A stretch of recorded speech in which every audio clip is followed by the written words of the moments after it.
जय भीम नमो बुद्धाय। साथियों, मैं हूँ राम मोहन गौतम। मैं पैरालाइज हूँ, चल नहीं पाता, लेटा रहता हूँ। जब से हमको बाबा साहब ने वोट का अधिकार दिलाया, आज़ादी के बाद हमने हासिल की राजनीति में वोट का अधिकार। और इसमें जब वोट के अधिकारों की बात कर रहे थे बाबा साहब, तब इसके कुछ लोग खिलाफ थे कि सबको वोट का अधिकार नहीं मिलना चाहिए। सोचिए, कह रहे थे सबको वोट का अधिकार नहीं मिलना चाहिए। बाबा साहब कह रहे थे सभी को वोट का अधिकार मिलना चाहिए। अच्छा, एक बात और है कि बाबा साहब महिलाओं के अधिकारों की बात कर रहे थे, सभी के बराबरी के, महिलाओं के बराबरी के अधिकार की बात कर रहे थे। उसके भी कुछ लोग खिलाफ थे कि महिलाओं को बराबरी का अधिकार नहीं मिलना चाहिए। और सवर्ण महिलाओं की भी बराबरी के अधिकार की बात कर रहे थे, सभी के, शोषित वंचित गरीब मजदूर सभी महिलाओं के अधिकारों की बात कर रहे थे, बराबरी के। और सवर्ण महिलाओं की बराबरी के अधिकारों की बात कर रहे थे। इसके भी कुछ लोग खिलाफ थे कि महिलाओं को बराबरी का अधिकार नहीं मिलना चाहिए। और वोट के अधिकार के भी खिलाफ थे कि सबको वोट का अधिकार नहीं मिलना चाहिए। 77 साल आज़ादी के हो गए। अगर जो लोग इसमें कहते थे कि सब महिलाओं को वोट का अधिकार नहीं मिलना चाहिए, फिर वो दबे कुचले समाज की हों या सवर्ण महिलाएं हों, बराबरी का अधिकार नहीं मिलना चाहिए।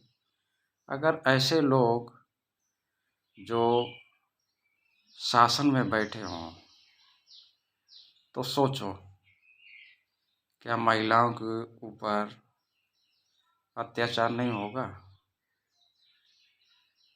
और जो वोट के अधिकारों की बात कर रहे थे बाबा साहब, कुछ लोग खिलाफ थे कि सबको वोट का अधिकार नहीं मिलना चाहिए।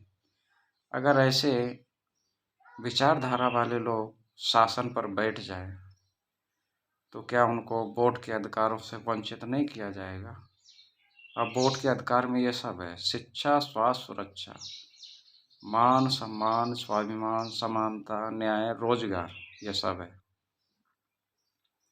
और इससे आज भी लोग वंचित हैं। 77 साल हो गए, आज भी लोग वंचित हैं इससे। हाँ, देखने के लिए तो हाँ, वोट का अधिकार मिला, वोट का अधिकार, वोट आज भी देते हैं लोग। हाँ, इस महिलाओं को बराबरी का अधिकार मिला मिला और आज भी है, मौजूद है। लोग जो है तो बराबरी का दर्जा है, महिलाओं को पढ़ रही हैं, लिख रही हैं, अधिकारी बन रही हैं। लेकिन अत्याचार आज भी होता है। और वोट देकर सरकार बनाते हैं, लेकिन फिर भी अधिकारों से वंचित है। तो सोचिए कि जो लोग खिलाफ थे, अगर ऐसे लोग, ऐसे विचारधारा वाले लोग सरकार में बैठ जाएं केंद्र में, तो सोचिए क्या आपके अधिकार सेफ रहेंगे? सोचिए, सोच समझ कर, लेकिन बोलिए ज़रूर। ये आपके स्वाभिमान और न्याय की बात है, आपके बहन बेटियों के मान सम्मान की बात है, आपके अधिकारों की बात है, बच्चों के भविष्य की बात है। बाबा साहब कहते थे कि जहाँ पर सहनशीलता की सीमा समाप्त होती है, वहीं से क्रांति का उदय होता है। ये सहनशीलता कब समाप्त होगी? सोचिए, अत्याचार करने से ज़्यादा सहने वाला गुनहगार होता है, जो अत्याचार सहता है।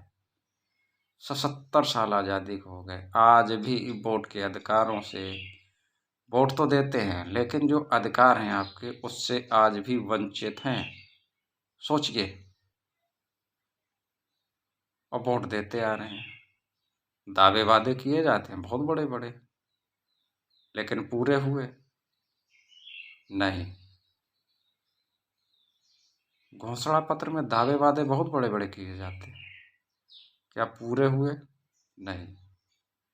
77 साल आज़ादी के हो गए। हाँ, ये जरूर है कि जब चुनाव आते हैं तो दारू, चकना, बिरयानी, 200-500 रुपए, झूठी दावे वादे करने, जहाँ पर सड़कें नहीं हैं वहाँ लोग पहुँच जाते हैं, टीवी में दिखाया जाता है, सब किया जाता है। लेकिन आज भी जहाँ सड़कें नहीं होती, दावे वादे करने पहुँच जाते हैं, लेकिन अधिकार आज भी नहीं पहुँच पाए, सड़कें नहीं पहुँच पाई। शिक्षित नहीं है लोग, शिक्षा नहीं पहुँच पाई सही से, पहुँच भी गई तो नाम की है। सोचिए, लेकिन बोलिए, आपके बच्चों के भविष्य की बात है, आपके बहन बेटियों के मान सम्मान की बात है, बोलिए। आज है वोट का अधिकार तो लीजिए,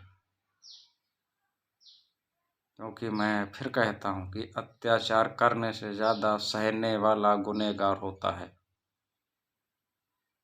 77 साल आज़ादी के हो गए, आज भी अत्याचार है, गैर बराबरी आज भी है, छुआछूत भेदभाव आज भी है।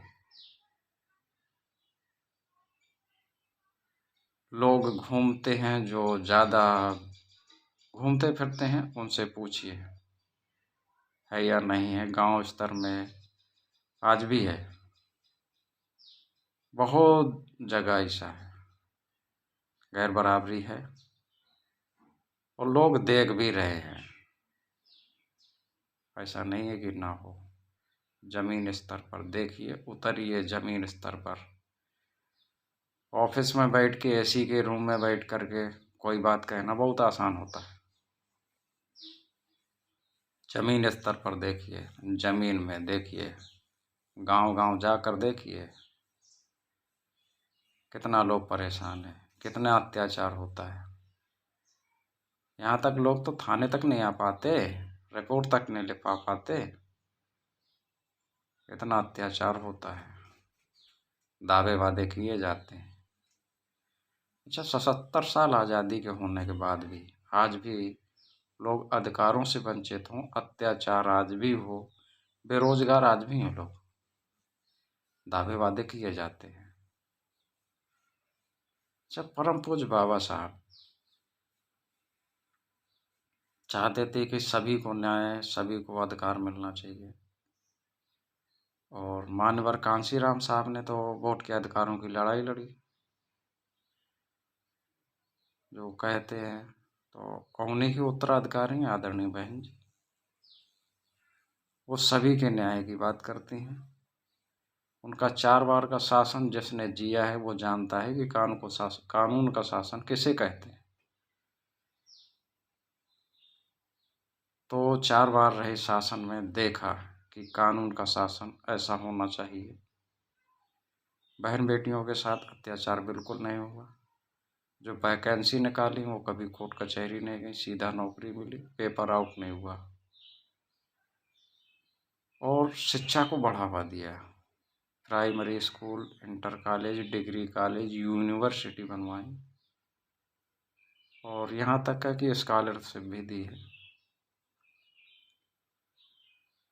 इन्हें एक मौका दीजिए, अच्छा होगा, बेहतर होगा, क्योंकि हमने 77 साल आज़ादी के हो गए, सबको केंद्र में भी मौका दिया, राज्य में भी मौका दिया, देते चले आ रहे हैं। अब की बार यानी कि कहा कि भाई हम गांधी जी का राष्ट्र बनाएंगे, उन्हें भी मौका दिया। फिर ये हुआ कि हिंदू राष्ट्र बनाएंगे, उन्हें भी मौका दिया। मौका देते तो चले आ रहे हैं।